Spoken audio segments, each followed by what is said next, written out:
3/4 of all land on Earth are now significantly affected by human activity.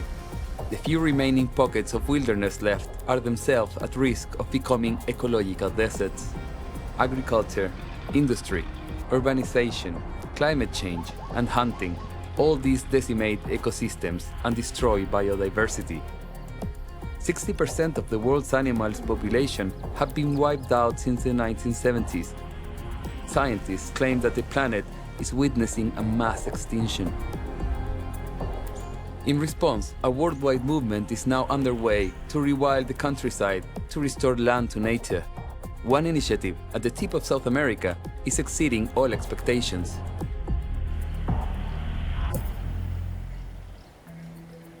I have come to Patagonia to meet Chris Tompkins, a philanthropist who has dedicated the past 2 decades to the protection of this area. The conservation project she started with her husband Doug has become a true inspiration to those who believe the wilderness can heal itself if given half a chance.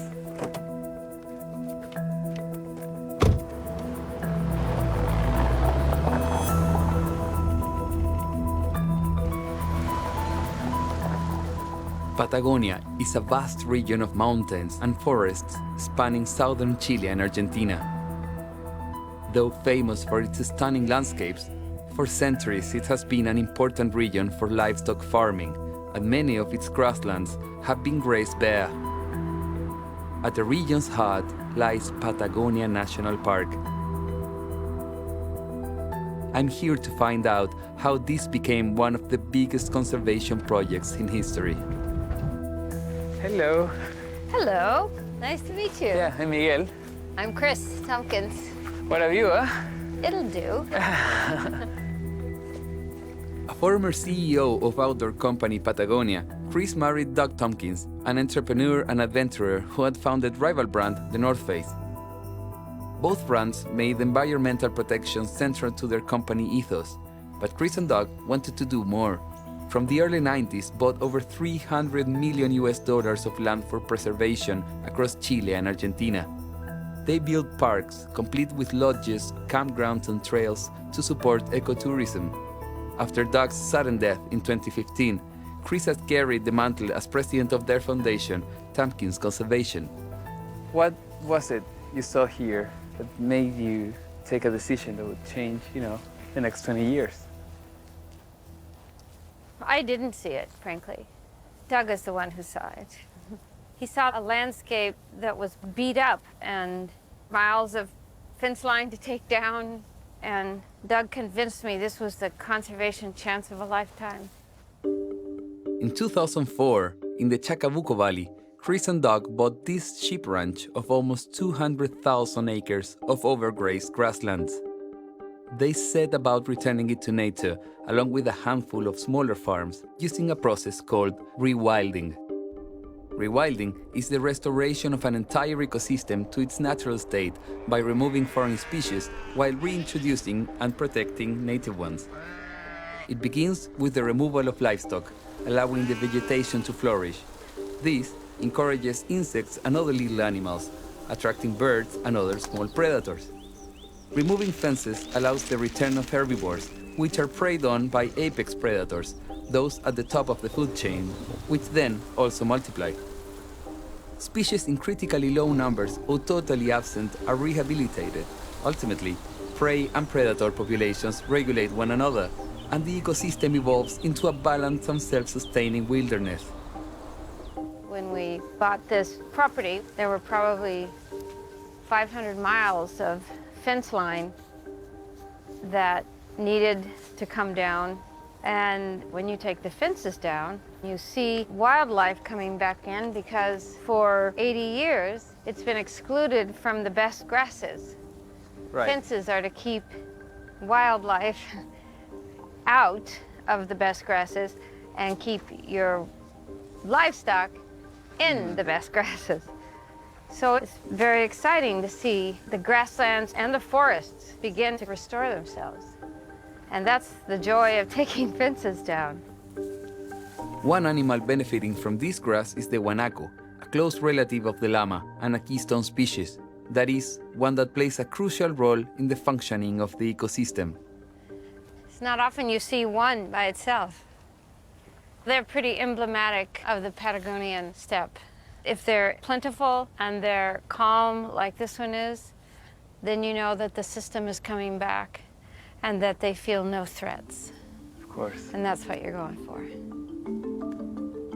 I want to see what rewilding looks like up close.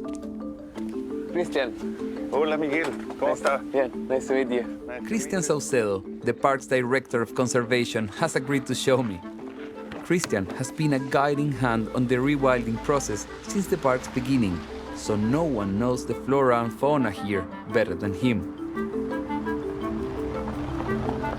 En route, we bump into a few of the locals.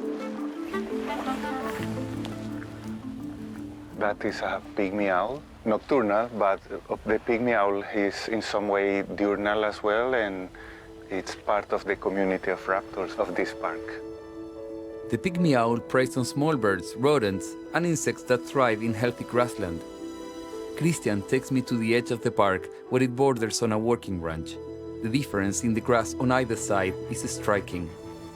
Here is a good example of what happened in one place where you remove the livestock and one place where landowners decide to put more livestock than the land is able to support in terms of food. So the consequence is that you lost the vegetation and you see the composition of the plants is different. So if you have livestock permanently eating the grass, they don't have the chance to release their seeds and their recovery is very slow. There are some consequences like erosion that is very hard to address and it will take over a century to be really recovered.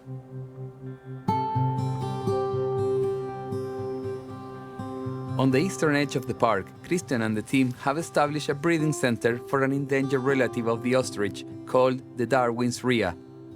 Young rhea are artificially incubated and brought here to acclimatize before being released.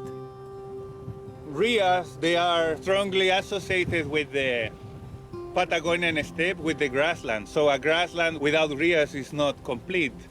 And the main purpose of this center is that this captive population is providing individuals and genetics for the wild population. The main issue here was that the wild population was so tiny in size, less than 20 birds. The wild population of rhea was decimated by hunting and the destruction of their habitat, but is now slowly growing and successfully dispersing. Well, here are some of the rheas that have been released. And you see that there is a line of fence. Right now we are removing it, and that improves the connectivity of the rheas that have been released to be mixed with the wild rheas. We are now in the third generation, and we are planning to keep this program running in the next 3-5 years, when we estimate that we can reach a population of about 100 birds in the wild. Though tiny, the growing rhea population will in turn help sustain their only natural predator, and the species I'm most excited to see, the elusive king of Patagonia, the puma. I've come to meet Arcilio Sepúlveda, a former herder and puma hunter. Mucho gusto, Miguel. He and others in the area used to kill over 10 pumas each winter to protect their community's flocks. Valiente, valiente para ser leonero. ¿Cómo era la situación allí con los pumas? Estaba gente por todos lados, cuidando vacas, ovejas y todos con un montón de perros. Y gritando y entonces el puma, usted no iba a pillar un puma como lo encuentra aquí en el camino. Nunca. Hay una vez, de hecho, una hembra mató 150 animales en la noche. Arcilio now works as a wildlife warden and is the park's resident puma tracking expert. If anyone can find me a puma, it's him. ¿Qué hay que saber para rastrear el puma? Hay que, bueno, lo primero es andar fijándose en el suelo. Me decía, si tú vas rápido y no miras para ningún lado, no vas a encontrar nunca un puma. No hace nada muchos días que pasó un puma ahí. Ahí mismo, Ahí mismo, en esa roca. en esa roca hacia abajo. Wow. Y a lo mejor volvió a pasar otra vez. Tenemos que ver, tenemos que ir para allá. Ah, momento. Mira, mira, mira, mira. Ahí pasó el puma. Mira para allá. To see the knowledge this man has of the land. Because I can see the earth, but he can distinguish a puma track anywhere here. Pumas prefer to hunt at night, and our chances of seeing one are very slim. So we're doing the next best thing, setting a camera trap, which Arcilio and the team use to monitor their activity. ¿Ponemos algunas de base también? Sí, porque no se corra. Claro. Ahí sí. Ahí sí. Sí. Bien. ¿Qué dice? Es como pechí de puma, yo creo que... Atractor olfativo, bobcat urine gel. God, it's a very strong scent. The scent bait should draw in pumas curious that another cat has been here. We're going to leave this camera trap for a few days and see whether we get lucky.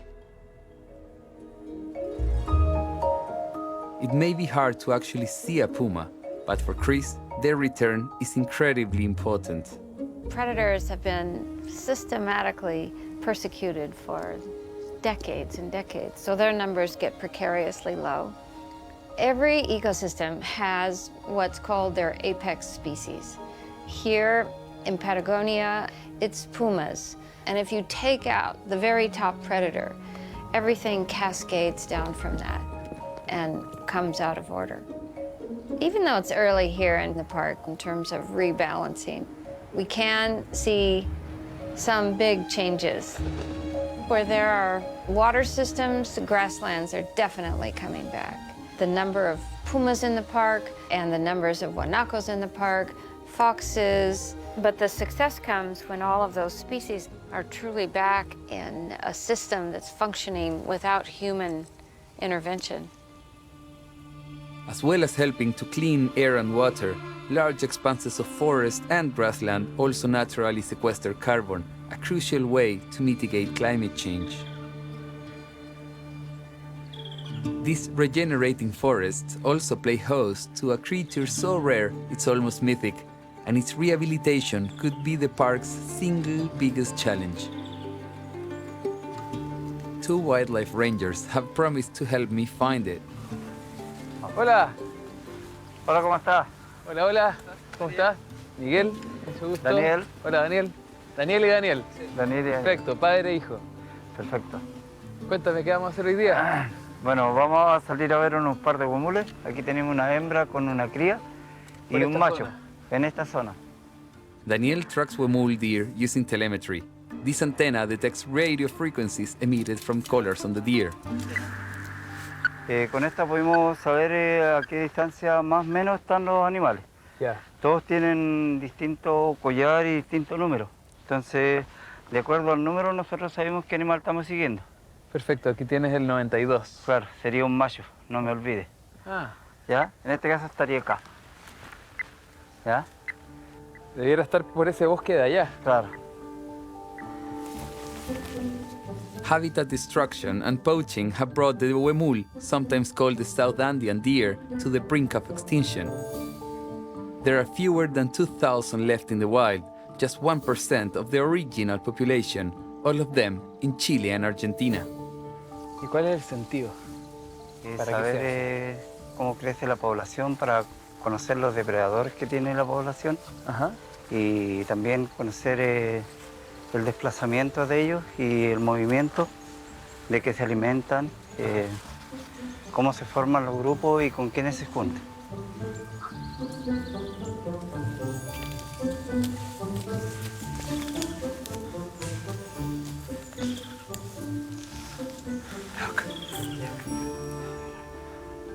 Estamos viendo una hembra, la hembra se llama Lenga, ¿Ya? tiene 4 años y la cría tiene 3 meses y medio, se llama Guapo. Just to think there's only 2,000 of these animals left in the world. We're really close to the male. Daniel. Les hablo para que me reconozcan. Entonces al reconocerme la voz ellas se quedan tranquilos. Así que lo conozco de bebé. Qué lindo. Sí, bonito.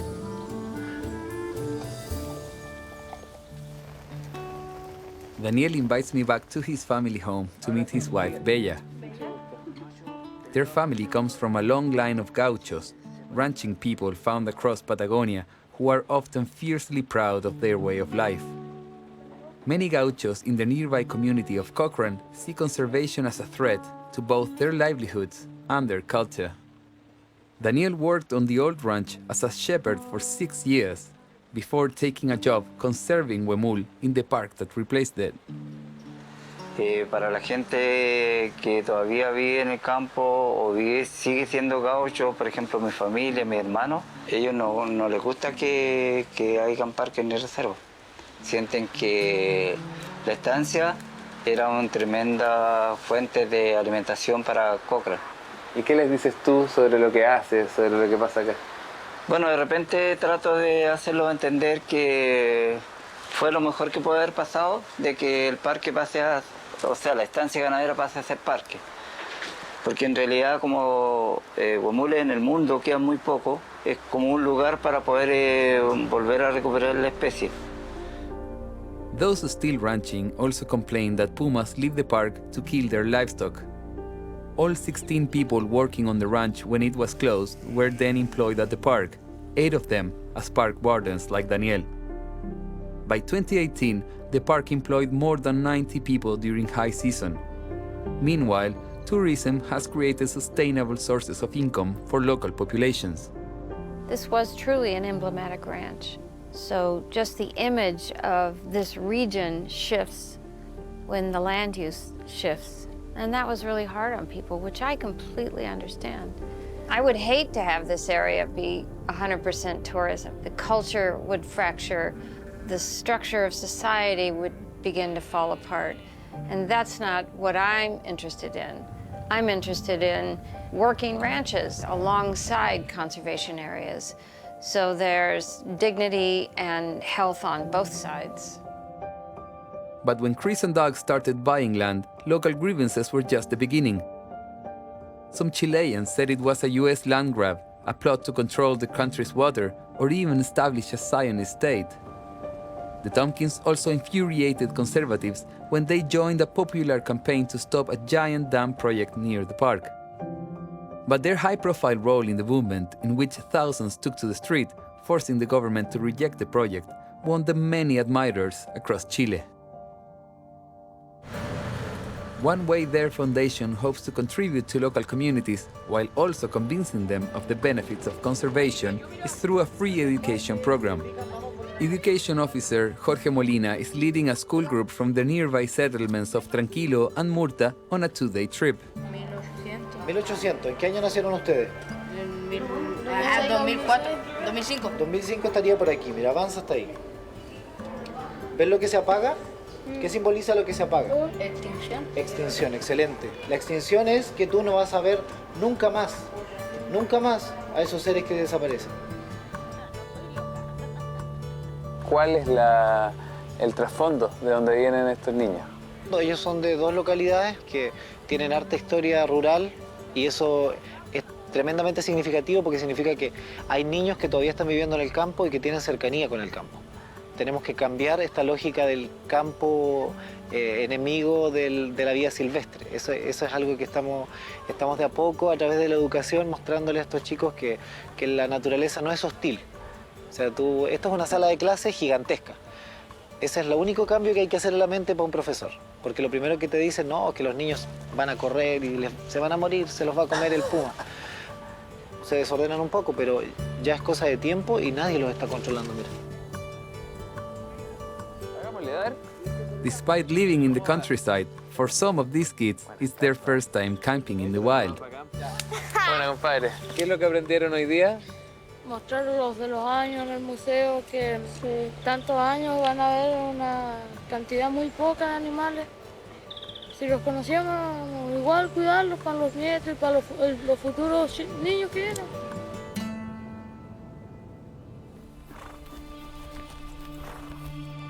I'm meeting up with Arcilio to check our camera trap. We have heard that a puma has been spotted with the carcass of a guanaco and go to check it out. ¿Esto qué te indica esta presa? Es que este lo mató el puma, pero yo quiero ver qué Si acaso hace mucho rato que lo mató o no. Si fuera de recién estaría calentito. ¿Y cómo está? Está frío. Se nota que lo mató una noche, pero temprano.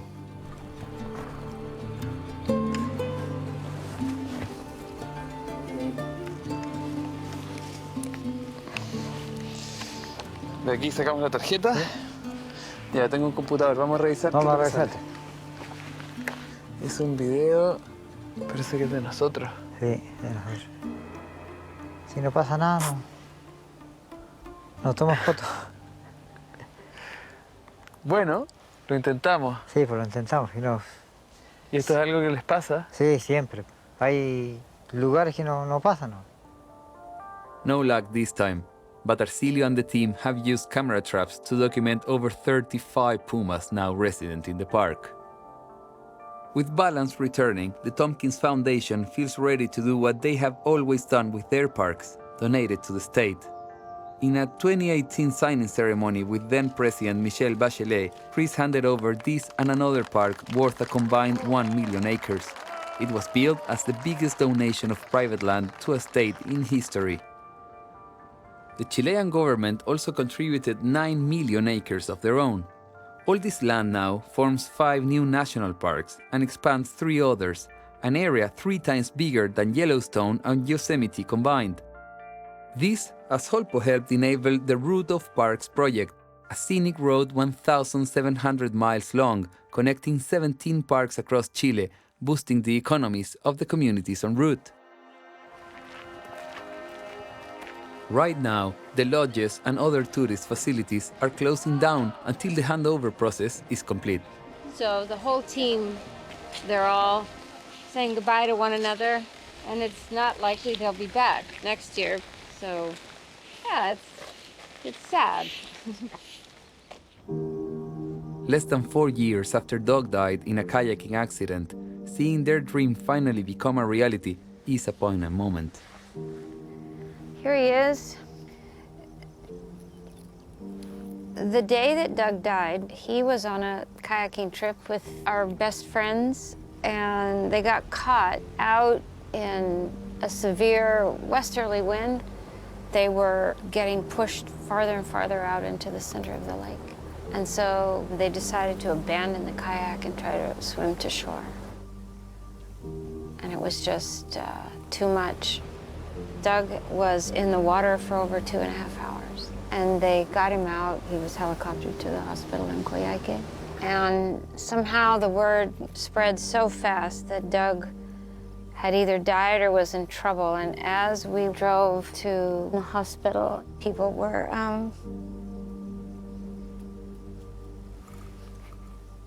taking their hard hats off and opening up. And it was amazing. I really thought, God Almighty.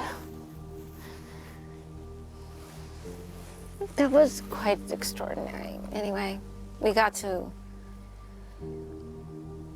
Coyhaique, and he died 20 minutes before, so. Soon after Doug's death, Chile's National Congress voted to make him an honorary Chilean citizen. It was an official recognition both of the Tompkins' contribution to the country's natural heritage and of how much the public had come to embrace them. What a life. Here's a guy who had no limitations in his life. You know, you're so easily stopped by things that are difficult or seemingly impossible. He's an example to many people. Yeah. I hope we leave behind a legacy of, if you don't establish some sort of value system that awards peace between human and non-human world, you'll never get where we need to go. I'm using my final evening in the park to take a proper hike, the only way to truly appreciate this spectacular place. I feel so lucky to have had the chance to visit one of the few remaining great wildernesses of the world. The experience has shown me just how precious these ecosystems are and how easily they can be destroyed by human activity. But it has also given me hope to see that these grasslands and forests have been revived to welcome back the amazing creatures that once called them home.